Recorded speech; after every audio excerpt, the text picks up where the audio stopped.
Llega la Celeste a Radio Mundo. Viernes 8 de septiembre, Uruguay-Chile. Martes 12 de septiembre, Ecuador-Uruguay. Los partidos de Uruguay, relatados por Martín Rodríguez, junto al equipo de Por Decir Fútbol.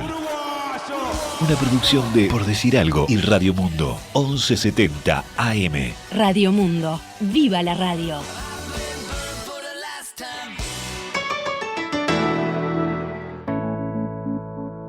El Secretariado Ejecutivo del PIT-CNT aprobó ayer el texto de la reforma constitucional con el cual procura modificar el sistema de jubilaciones y pensiones vigente. En particular, la propuesta deja sin efecto el aumento de la edad de retiro, incluido en la ley votada en el mes de mayo de este año en el Parlamento. Además, elimina las AFAP y determina que ninguna jubilación ni pensión podrá ser menor al valor del salario mínimo nacional. En la nueva redacción del artículo 67 de la Constitución, la papeleta establece que el sistema de seguridad social se organizará y gestionará exclusivamente a través del Estado y de personas públicas no estatales. Así, las AFAP, las administradoras de fondos de ahorro previsional, deberán cesar sus actividades en un máximo de 24 meses y las personas que estén afiliadas a esas instituciones pasarán a ser cotizantes únicamente del Banco de Previsión Social.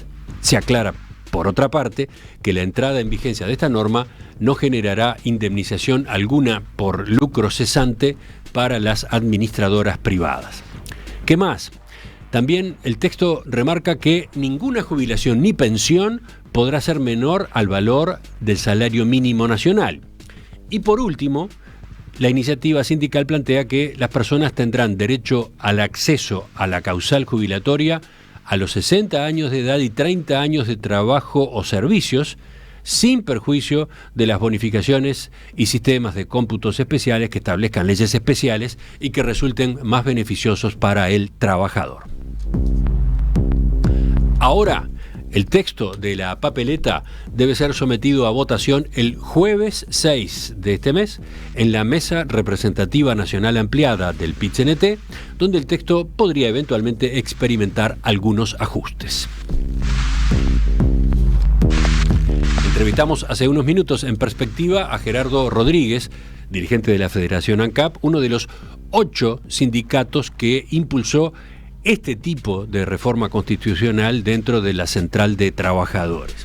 Él aclaraba al comenzar, él puntualizaba que sus comentarios iban a tener algo de tentativo en la medida justamente de que puede ocurrir que a la redacción divulgada en el día de ayer se le efectúen algunos cambios.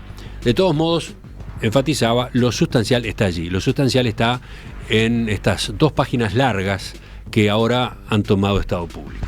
Bueno, entonces, a partir de ese planteo es que nos interesa tener un primer enfoque desde el punto de vista del derecho constitucional y para eso vamos a darle los buenos días al doctor Martín Rizo.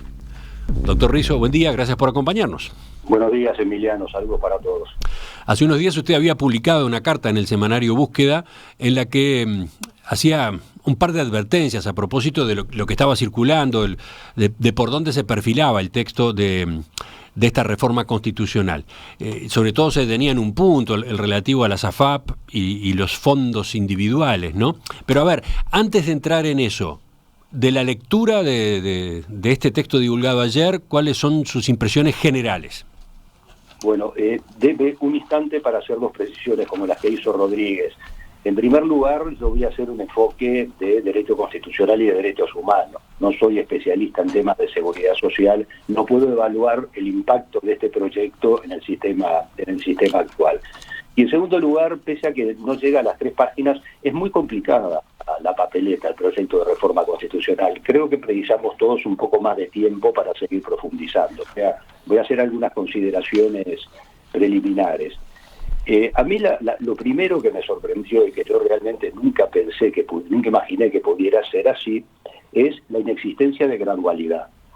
La tradición en materia de reforma de la seguridad social en nuestro país, por lo menos en los últimos 40, 50 años, fue siempre el respeto de los derechos adquiridos y la gradualidad. La última reforma fue así: a los jubilados, a los que ya están jubilados, a los que tienen causal jubilatoria no se les cambió nada. Y después hubo una larga escala de personas, según la edad, según la fecha de nacimiento, que se les iba aplicando o no se les iba aplicando. Esto, repito, es lo que se ha hecho siempre. En este proyecto no hay ninguna gradualidad. Entonces, si esto prospera, la nueva norma se va a aplicar a todos, incluso a las personas que ya están jubiladas. O sea que tenemos una afectación clara de derechos adquiridos. Perdón, ese detalle me llama la atención. ¿También se aplica esta reforma a las personas ya jubiladas? A ver, ¿de qué manera? No había reparado. Sí, si usted se va a la letra V', segundo párrafo, lo que dice es: las personas afiliadas al régimen de jubilación por ahorro individual previsto en la ley tal, se incorporarán al régimen de jubilación por solidaridad intergeneracional administrado por el Banco de Previsión Social con efecto retroactivo a la fecha de afiliación.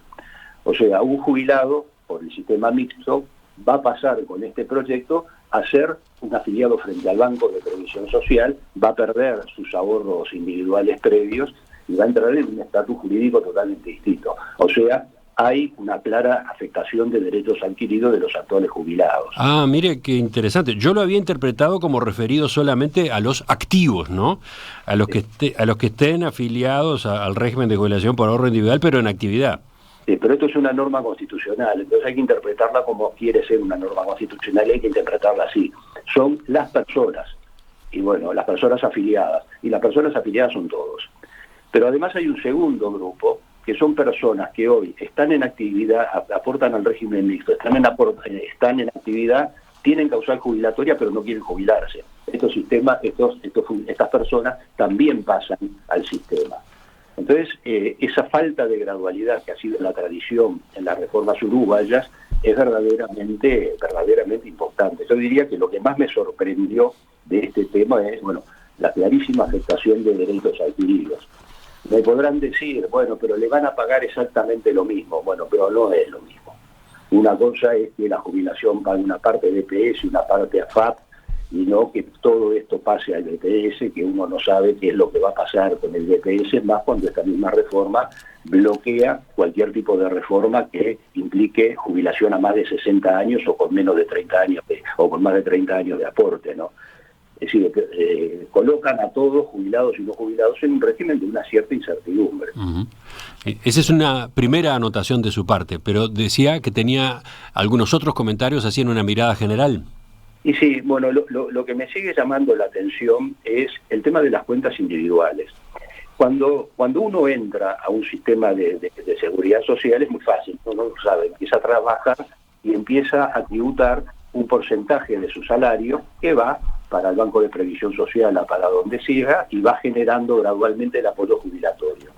Acá lo que nosotros tenemos en el régimen mixto es una cantidad de personas que tienen ahorros individuales en cuentas de las AFAPs. Por supuesto, como dijo Rodríguez, esa cuenta en la AFAP no es como una cuenta bancaria en un banco comercial que uno hace lo que quiere, retira, aumenta, la deja, ¿verdad? Está sometida sí a una serie de restricciones de disponibilidad. Pero son recursos propios de la persona. Y lo que me parece interesante es ponerle un número. Estamos hablando de 17.000 millones de dólares. Hace un rato un economista me pasó que esto representa el 30% del PBI. Ese es el conjunto de dinero que tenemos, porque yo también estoy en el régimen mixto por la universidad. Ese es el conjunto de dinero que los que estamos en el sistema tenemos depositados en la universidad. Cada uno tiene su cuota aparte, lo que está en su cuenta. Y toda esa inmensa cantidad de dinero va a pasar al Banco de Previsión Social, que va a ser un fideicomiso del cual se estuvo hablando, pero cada uno de los actuales afiliados perdemos recursos que están en nuestras cuotas individuales y que tienen un derecho de propiedad con algunas afectaciones. Sí, a ver, lo otro importante a anotar es que ese dinero de cada una de las cuentas individuales no está puesto en un banco o en una caja fuerte, ¿no? Ese dinero hoy está colocado. Las AFAP, a su vez, lo colocan en papeles del Estado, en bonos de deuda del Estado, pero también en proyectos de inversión, algunos estatales y otros privados, ¿no? Sí, en algunos casos la AFAP podrá tratar de trasladar la colocación a BPS, eso capaz que se puede ir solucionando con el pase del tiempo, ¿no? El asunto es interesante el ejercicio. Yo no sabía cuánta plata tenía en mi cuenta, entonces entré a la página web y vi. El asunto es que cada uno de los afiliados entra a su cuenta, vea cuánto dinero tiene y cuánto dinero va a salir de su patrimonio para este fondo, que va a ser que va a ser para exclusivamente en beneficio del Banco de Previsión Social, que es el que se va a aprovechar de la rentabilidad que pueda llegar a dar.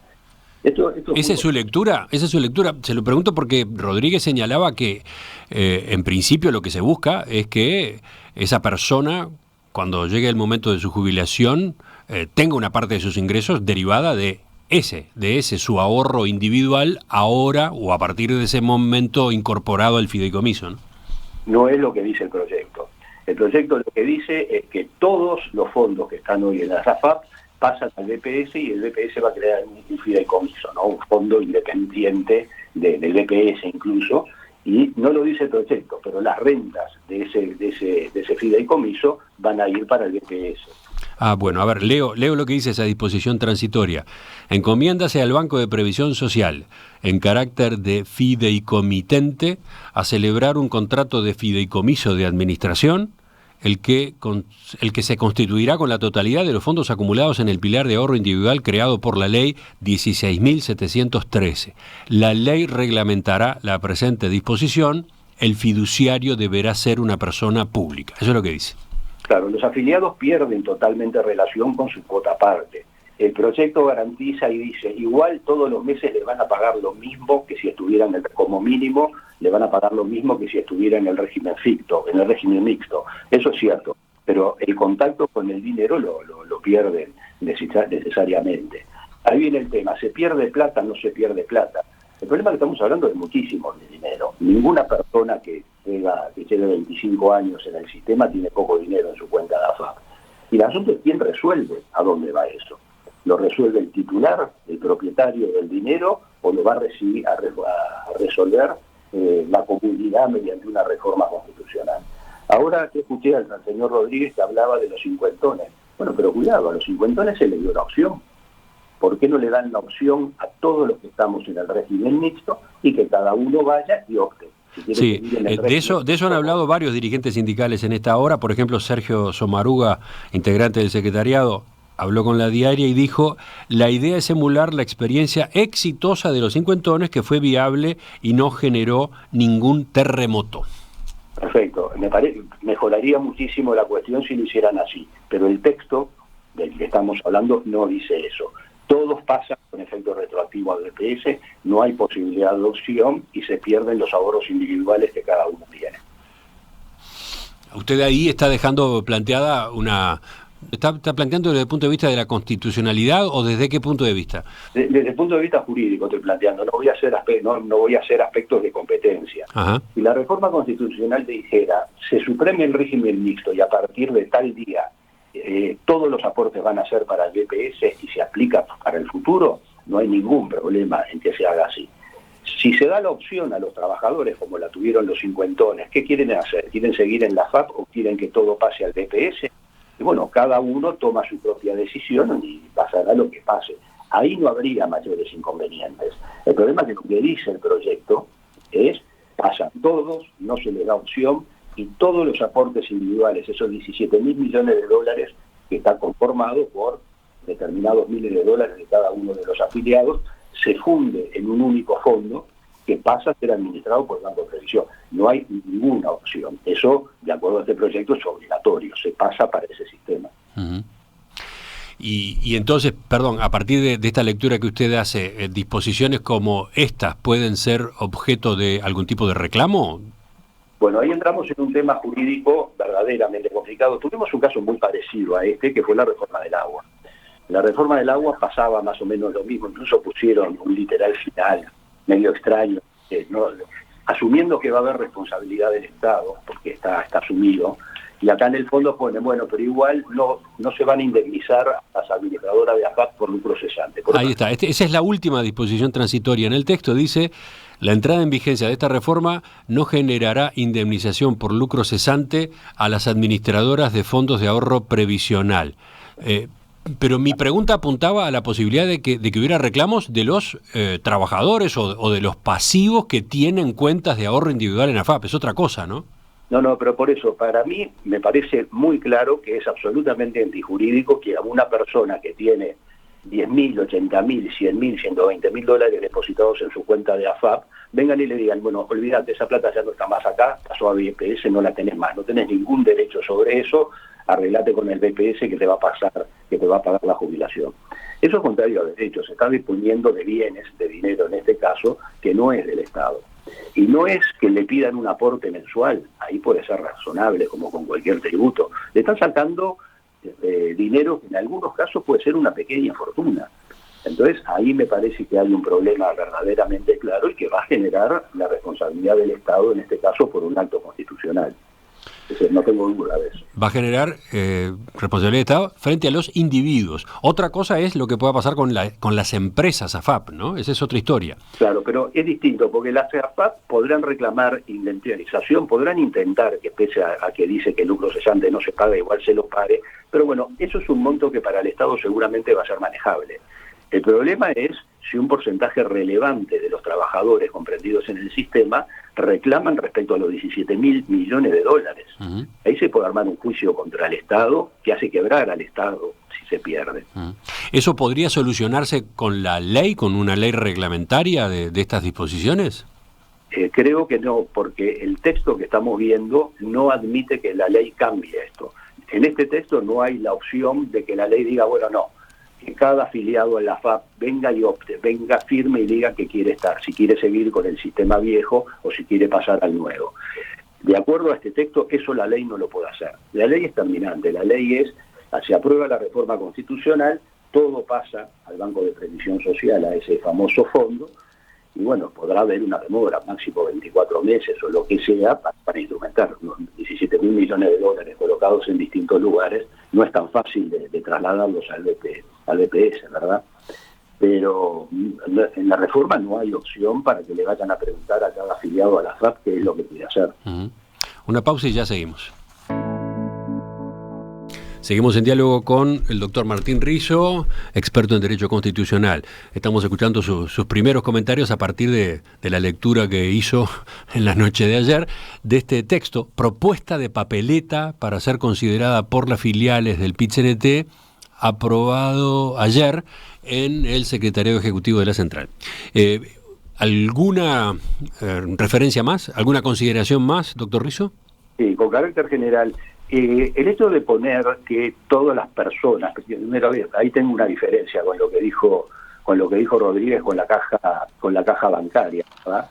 El numeral 5 creo que es, me buscaron el 6, dice, las personas tendrán derecho al acceso a la causal jubilatoria a los 60 años. Bueno, esto va a ser una norma constitucional. Las personas son todas las personas que residen en territorio uruguayo.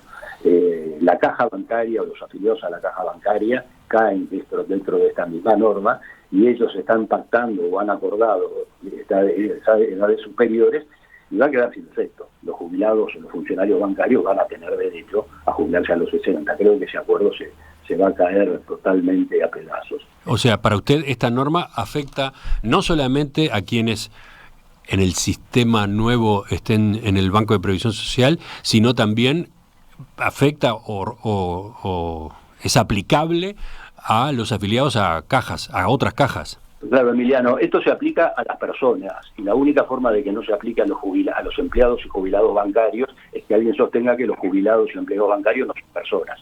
O sea que creo que lo que Rodríguez dice, ya sea su opinión, no está reflejado en el texto. El texto dice otra cosa y es bastante grave.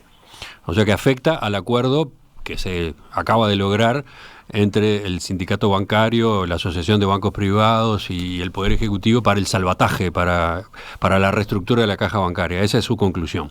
Sí, podrá ser que los empleados bancarios lo cumplan igual y que nadie se jubile a los 60 años, pero si algunos van y se jubilan a los 60 años, se van a jubilar.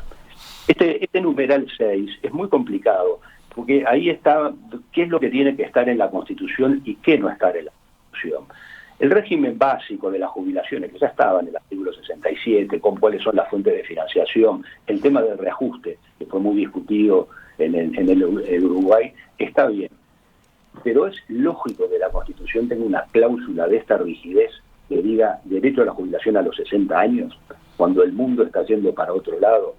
Esta disposición está bloqueando cualquier reforma que se quiera hacer en el futuro y que implique, como pasa en todos los países del mundo, modificar la edad, ¿verdad? Desde el punto de vista constitucional, no estoy entrando en el punto de fondo, que eso los especialistas en seguridad social lo justificarán, es altamente cuestionable que esta disposición deba estar en la Constitución, justamente por la rigidez que tiene. Esas son las cosas que no van en la Constitución y las resuelven los legisladores y se plasman en las leyes. Doctor Rizzo, y con respecto al tercer capítulo básico de esta papeleta, de este texto de reforma constitucional, ninguna jubilación ni pensión podrá ser menor al valor del salario mínimo nacional. ¿Qué dice usted? Bueno, sí, no, eso me parece bastante razonable. Si hay algún caso, si hay algún problema, no sé. El problema es en la disposición V', ¿verdad? Que lo que se dice es que nadie va a tener pérdidas. Es decir, cualquier trabajador que hoy esté en el sistema mixto pasa al BPS y el BPS le va a pagar como mínimo lo que él hubiera ganado en el sistema mixto. Ahora, cuidado con esto, ¿no? Porque esto es un problema que en Uruguay tenemos y cuesta aceptarlo. El hecho de escribir una cosa en la Constitución no quiere decir que vaya a ser realidad. Podemos poner en la Constitución un artículo declarando que prohibiendo las sequías, pero no va a servir para nada este artículo. Estamos ante un proyecto, acá soy muy cauto lo que voy a decir, que prolonga la situación de déficit que se va aumentando año a año de la seguridad social. Entonces, por más que pongan esta norma, si no hay una verdadera reforma, va a llegar un momento que el Estado no va a poder pagar jubilaciones, pues también tiene que pagarle a la policía, a los maestros y demás. Y eso es una crisis institucional, financiera, económica brutal. Y esta disposición va a dejarse de cumplir, porque si no hay plata, no se va a poder cumplir. Entonces me parece que acá se debería trabajar bastante esta disposición. ¿A cuál se refiere en particular? A la disposición transitoria V'. Porque es muy lindo lo que dicen, estamos todos... Lo que dice es, lo leo de nuevo, la entrada en vigor de la presente reforma no implicará pérdida o menoscabo en derechos o beneficios previstos en leyes anteriores en materia de prestaciones de seguridad social. Claro, entonces todo el mundo en teoría va a seguir cobrando lo mismo. Bueno, pero va a seguir cobrando lo mismo en la medida que no quiebre el sistema, porque va a llegar un momento que el Estado no va a poder seguir financiando el déficit de la seguridad social. Y como no se pueden hacer reformas de fondo, por lo menos con las edades jubilatorias, va a estar todo el sistema trancado y en una situación verdaderamente inestable. ¿Le queda algún otro comentario de los que pudo hacer en estas horas? Me quedan unos cuantos más, ¿no? Pero para seleccionar uno solo, que es la primera parte del artículo, del que sería el nuevo artículo 67, y el tema del fideicomiso. Es muy peligroso lo que se está haciendo con este fideicomiso, ¿no? Manejar un patrimonio, un fondo de inversión de 17.000 millones de dólares no es para cualquier persona. Ni usted ni yo podríamos ni opinar cómo se hace eso. Estamos hablando de personas muy calificadas, hay que pagar salarios, hay una cantidad de costos en todo esto. Entonces se quiere eliminar el lucro, pero yo veo que es altamente probable que al final del día el costo de la administración de este fideicomiso termine siendo mayor a la comisión que se les paga a las FAPs. Entonces hay que tener cuidado, porque puede sonar lindo que no haya ánimo de lucro, pero cuidado, el ánimo de lucro capaz que es mejor en este caso de lo que se va a hacer. ¿Cuánto puede ser el presupuesto de esto? En fin, no lo veo muy complicado el fideicomiso. Sí, pero por lo visto le quedan más puntos. Un tema final, porque estaba repasando el texto, que a mí me parece importante. Una cosa es que una ley, como hay leyes, diga que todos los trabajadores tienen que aportar a la seguridad social determinado porcentaje de su sueldo. Entonces eso se va acumulando con el paso del tiempo y le genera un retorno con una jubilación. Eso es un tributo más, es un porcentaje sobre el salario, junto con el IRPF, el FONASA y demás, y eso ya está. problema que esta ley lo que le va a hacer a los trabajadores que están en el sistema mixto es les va a sacar de su patrimonio cientos de miles de dólares. Entonces es ahí donde está el problema. Esto no es un tributo que se pone, esto directamente es el Estado quita a los trabajadores una suma, 17.000 millones de dólares, y se la da a BPS. Creo que es un problema de sentido común, eso no se puede hacer.